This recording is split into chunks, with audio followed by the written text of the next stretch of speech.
Hey guys, welcome back to Pokemon FireRed and LeafGreen. Last time, we explored a bit of 3 Island, and also came here to 4 Island, where we put Genghis the Ditto in daycare with Frank, and they spawned eggs through unknown means because the developers didn't want to address the implications. This time we'll be entering Icefall Cave. This is another ice area. We haven't seen a whole lot of those. Actually, before we enter, I'm gonna want to put Lena in front, I think. Let's give her the amulet coin. Now, here in Icefall Cave, there's some new Pokemon we can encounter. Sneasel is a LeafGreen exclusive dark ice type that resists ice, ghost, and dark, and has an immunity to psychic, but is weak to fire, bug, rock, and steel, and has a quad weakness to fighting. Sneasel learns Leer, Scratch, Taunt, Quick Attack, Screech, Feint Attack, Fury Swipes, Agility, Icy Wind, Slash, Beat Up, and Metal Claw. Among those, Beat Up is the only move we haven't seen. It's a complicated move. It's a 10 PP dark move with 100% accuracy, where basically your entire team rushes the enemy at once. You will strike the enemy 1 to 6 times, the exact amount being the amount of Pokemon on your team that have not fainted, nor have a status condition. Each strike has 10 base power and deals typeless damage, but the exact damage each strike lands is calculated based on the attack stat of each participating Pokemon. Because of that, the amount of damage you land will vary highly from use to use depending on party composition. But back to Sneasel. Sneasel just isn't good. It has good attack, but learns pathetically few physical moves. It's fast at least, but it just can't land any scratches. Its special attack is awful, so its special moves won't be any help either. Swinub is a nice ground type that resists poison and is immune to electric, but is weak to fire, water, grass fighting, and steel. Swinub gets Odor, Sleuth, Tackle, Powder Snow, Endure, and Takedown, before evolving into Piloswine at level 33. Upon evolution, it gets Fury Attack, followed by Mist at level 42, Blizzard at level 56, and Amnesia at level 70. Piloswine is alright, I guess. It has good HP and attack, but only a few physical moves and low speed and defense. If you want an ice or ground type at this point, I'd look elsewhere for better options. It got another evolution in later generations at least, so it wouldn't be stuck like this for very long. Delibird! It's bad. It's a FireRed exclusive kind of bad. It has bad stats, will either have Vital Spirit, which actually is a good ability, or the utterly god-awful Hustle, which boosts attack by 50% but lowers accuracy by 20%. And on top of that, how many moves does it learn? 1. This move is Present. Present can deal damage with Delibird's pitiful attack, but there's a 20% chance of it healing the enemy. There's a 10% chance of dealing 120 base power at least, I repeat, with Delibird's pitiful attack, and a 20% chance of healing the enemy, and it's the only move it learns. Sneasel may not be great in these games, but LeafGreen players lucked out here. They got the way better end of the deal. Now here in this entrance area, there's a 40% chance of running into a level 43 to 47 Seal, a 25% chance of running into a level 45 to 48 Golbat, a 20% chance of a level 49 to 53 Dugong, a 10% chance of a level 40 Zubat, and a 5% chance of running into a level 41 Psyduck or Slowpoke depending on version.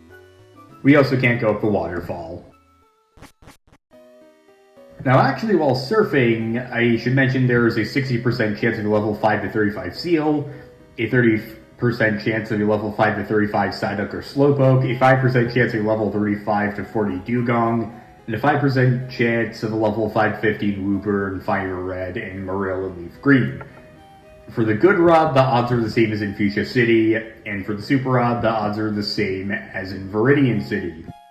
Now for the inner cave here, there's a 50% chance of a level 23 to 31 Swinub, a 25% chance of a level 45 to 48 Golbat, 10% chance of a level 40 Zubat, 10% chance of a level 45 Seal, and a 5% chance of a level 30 Delibird or Sneasel. That all aside, we have these ice panels here. If you step on them once, they crack. If you step on them twice, you'll fall through when they shatter. By walking over those right panels, we can get an Ultra Ball. And now we have 2 panels we can fall through. Let's go through number 1. We also have one of these ice sliding puzzles. Yay! And also nothing to do other than to go back up and do it all over again. I guess we just have really good feet bones. I don't really know. Now, by going down right, we get the Never Melt Ice. That's a very good held item that boosts the power of Ice-type moves, so that'll come in handy on Triton. Now, what we want to do is do it a 3rd time. Our feet and our pelvis are probably all shattered by this point. Now, to navigate this, we have to go up, right, down, left, and then down again. And before we go up the ladder, grab the full restore. I didn't mean to overshoot there. And HM07 Waterfall. This allows us to go up waterfalls. And this is the only area in the game that actually has a waterfall. Yeah, it's a pretty redundant move. I'm going to get rid of Water Pulse for Waterfall. Again, the Water-type HMs are pretty much the only useful ones. I'm glad to report that in later Pokemon games they do away with HMs, because dear lord, they're a terrible system. They basically force you to have a weaker Pokemon or waste a slot on one of your better Pokemon. Oh yeah, and also if you leave the room and come back, the ice resets. So that way you can come back and, like, get anything you missed. Or you can just see where dropping through the ice lands you at much personal risk. And we actually didn't enter this area, huh? Well, that's how you get in there. And with Waterfall in hand, let's surf up this. Or I guess, Waterfall up it. It's a large waterfall. Would you like to use Waterfall? Try and use Waterfall.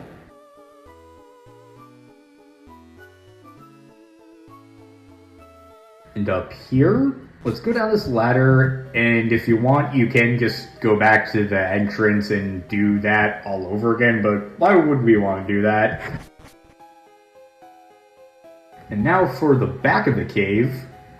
Keep your filthy hands off the Pokemon in the cave. Do as I say, or you'll have me to answer to. Oh, shut it, lady, and leave us be. Don't let your glasses get all steamed up. Tim, what are you doing here? No, we can catch up later. Right now I need your help. Help me kick these poachers out before they do anything else. They've been catching Pokemon here, then selling them off. Are you ready? You take that one, please. What? Who says we can't do what we want with the Pokemon we catch? We did. This grunt has no originality. He has 2 level 38 Zubats and Golbat at the same level. In other words, things we can easily blitz through with Drill Peck. He's going to use Zubat. And it's going to be exactly what you'd expect. Limiting Drill Peck, Zubat fainted. Now, Golbat, the final Pokemon that's going to go down immediately.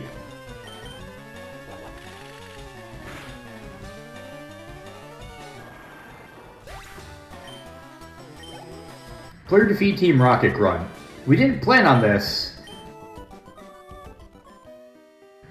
So despicably weak. You, tell me, where have you taken the captured Pokemon?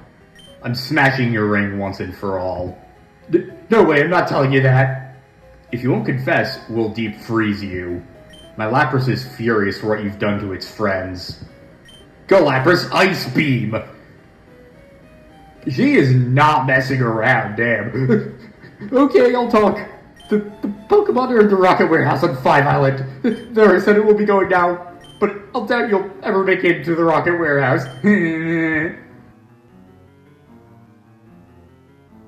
Tim, thank you, but this is awful. I was born and raised here on these islands. I had no idea that those horrible criminals were loose here.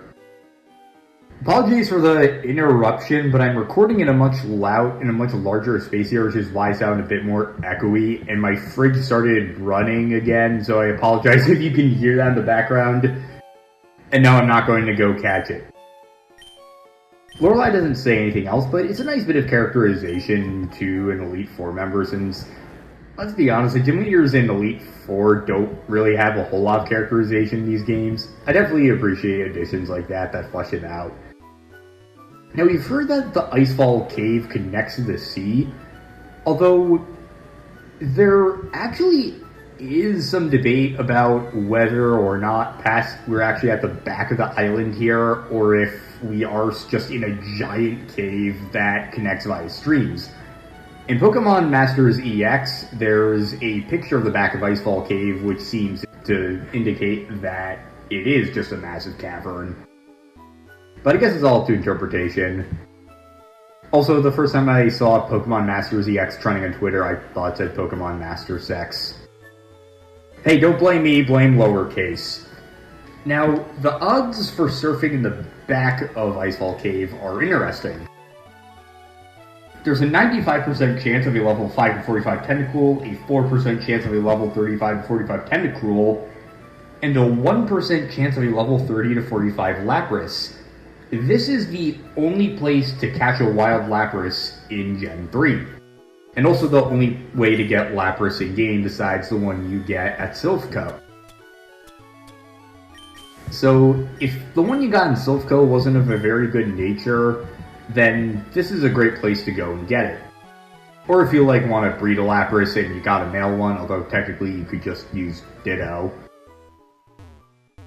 Now let's just stop thinking about the implications of Ditto and breeding and stuff. Now the odds in the back of Icefall Cave for the good rod are the same as One Island, and the Super Rod odds are the same as Cinnabar.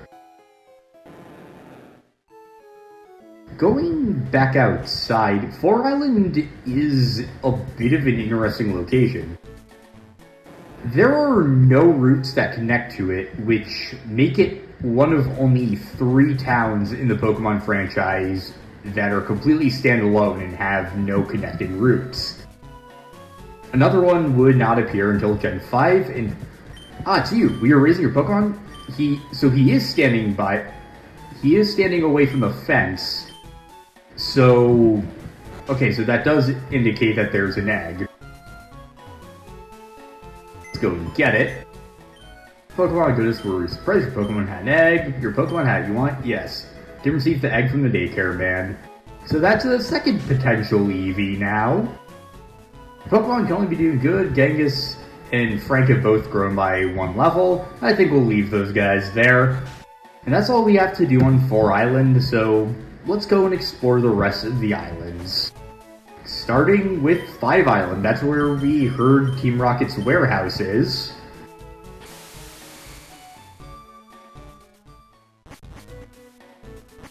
The music track loops again, and there's also a new Pokemon to be found here.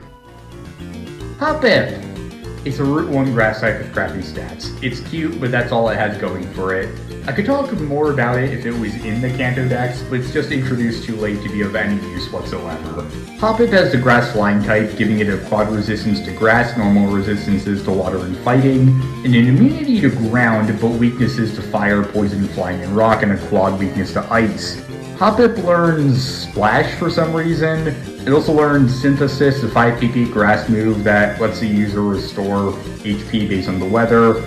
Tail Whip, Tackle, Poison Powder, Stun Spore, and Sleep Powder. Hoppip evolves into Skiploom at level 18. Skiploom learns Leaf Seed at level 22, and then evolves into Jumpluff at level 27.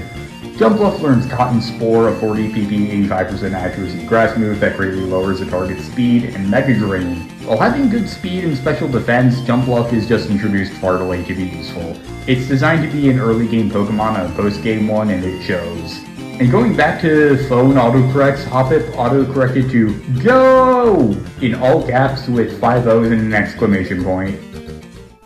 By surfing, there's a 65% chance of a level 5 to 40 Tentacool, 30% chance of a level 5 to 15 Hoppip, a 5% chance of a level 35 to 40 Tentacool. For the Good Rod, it's the same as One Island, and Super Rod, same as Cinnabar. It's been getting busier around these parts lately. I haven't been catching many good fish lately either. There's nothing else on the beach, but we can go to 5 Isle Meadow for a bit. Oh, this stinks. I want to play in the meadow, but they put up a weird building on it, so I can't play there. 5 Island, Chrono Island, where time goes. Is that implying that time doesn't go by everywhere else? I'm sure someone's made like a half-baked Pokemon theory video based on it that like cherry-picks all the evidence, and then people who see it just regurgitate it as fact for years, and it gets really annoying because I swear there are so many there's so many like bad fan theories like that about old cartoons and games that you see everywhere. That meadow has belonged to our family for generations. I should have had a giant mansion built on it. It would be preferable to having those thugs run wild on it. So we know where Team Rocket is, at least. Don't worry about buying anything for dinner tonight. That's what my husband said when he went off fishing today. I'm not sure if I can count him to live up to that promise. Yeah, things aren't doing so well here. In the Pokemon Center, there are 2 people. I'm on my way to prepare a meal for a certain high society person.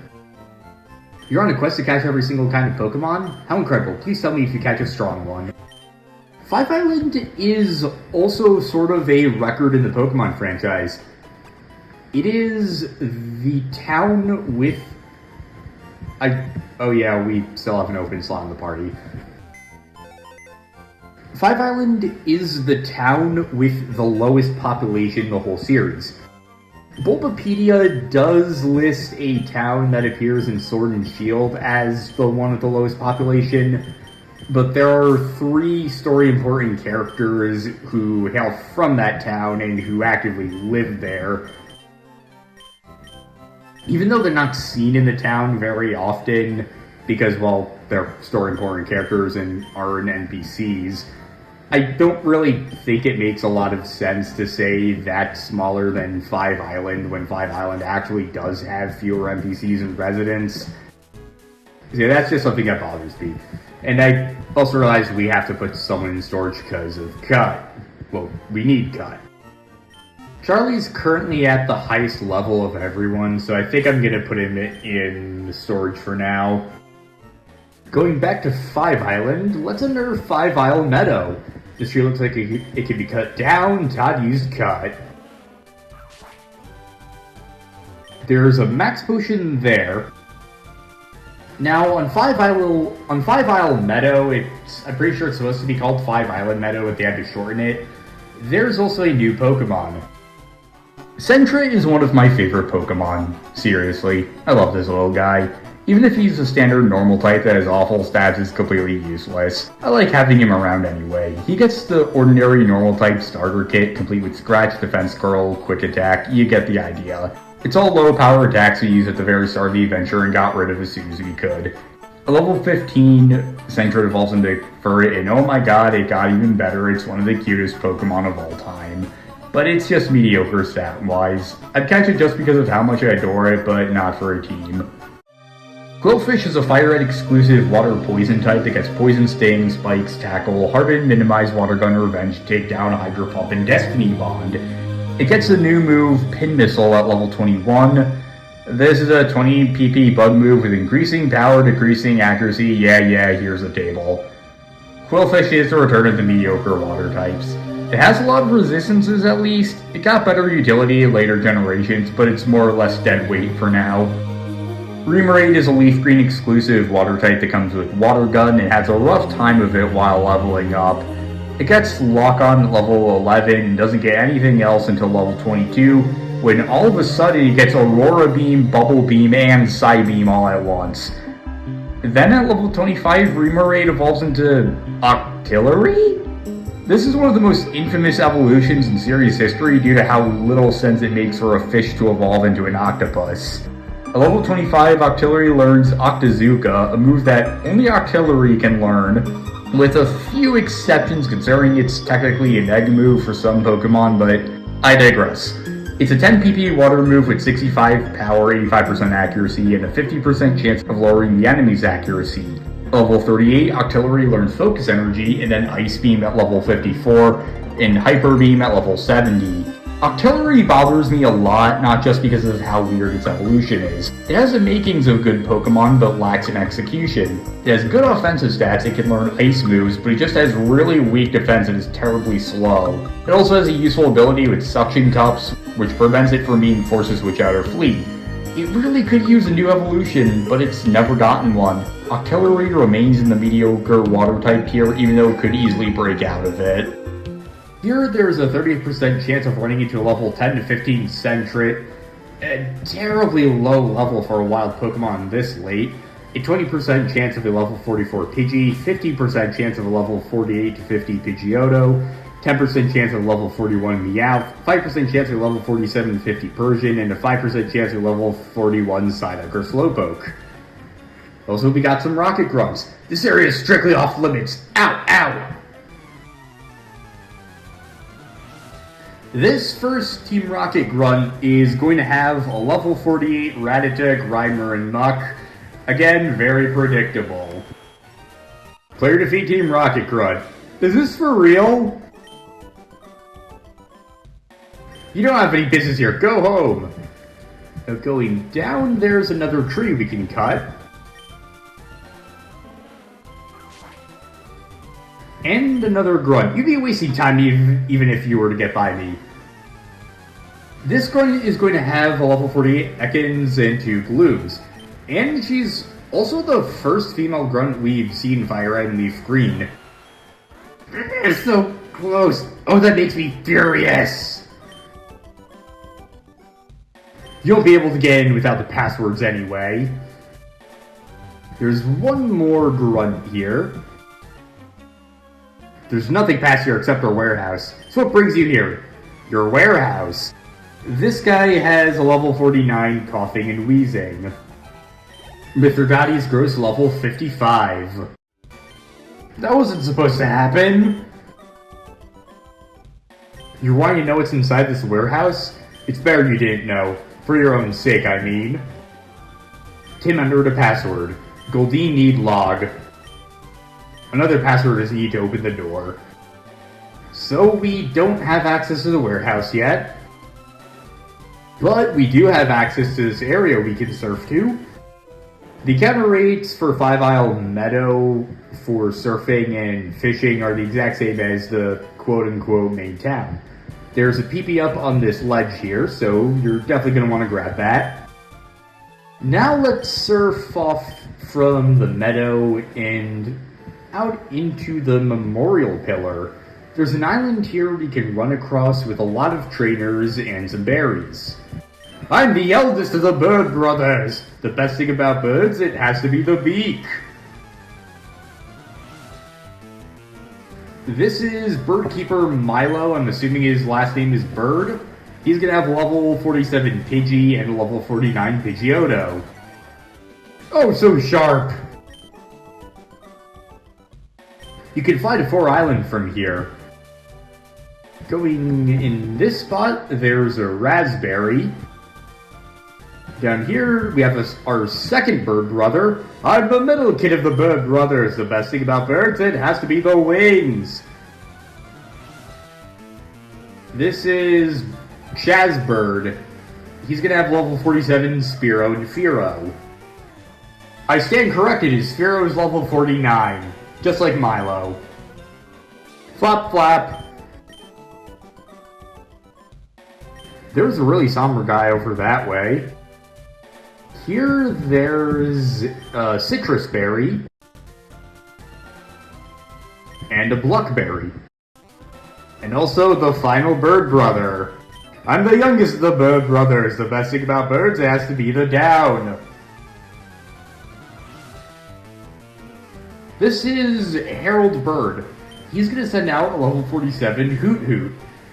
This is a new Pokemon from Gen 2. It's a normal flying type, so you pretty much already know its weaknesses. Hoot Hoot is the first example of a trainer-used Pokemon that you actually can't catch in FireRed LeafGreen. So I won't be giving it a bio, but I do want to cover its weaknesses so you know how to counter it. Next, he's going to send out a level 49 Noctowl, and this is Hoot Hoot's evolution. Player defeated Birdkeeper Harold. Down is so comfy, it makes me drowsy. It fills me with happiness when bird Pokemon beg playfully. Water's that deep blue, would you like to surf? And let's see if we can figure out what this Memorial Pillar name's deal is. It looks like it's a thing to the bottom left. I don't think we're going to be able to do any damage to this thing without instantly KOing it. Let's just try catching it at full health because it's so weak.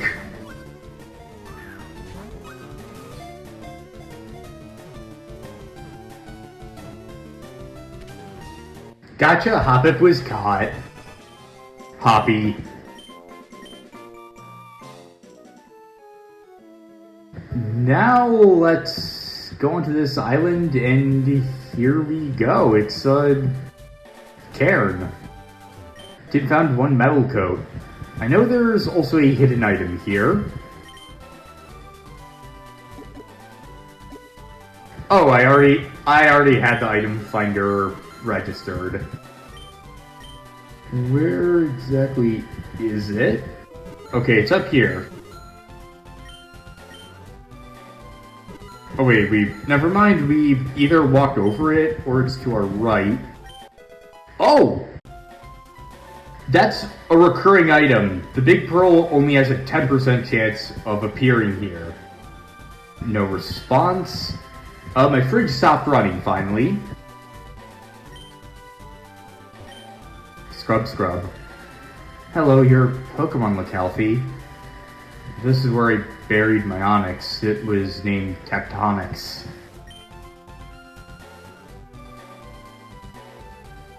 Here lies Tectonics is engraved on a boulder. There is a lemonade placed as an offering in front of the grave. Would you like to leave another lemonade as an offering? Yes. Tim placed a can of lemonade in front of the grave. Thank you. That was my Tectonics' favorite drink. I don't even know you, but your act of kindness, it's uplifted me a little. Can you please take this as my thanks? Obtain TM42. Please be good to your Pokemon too.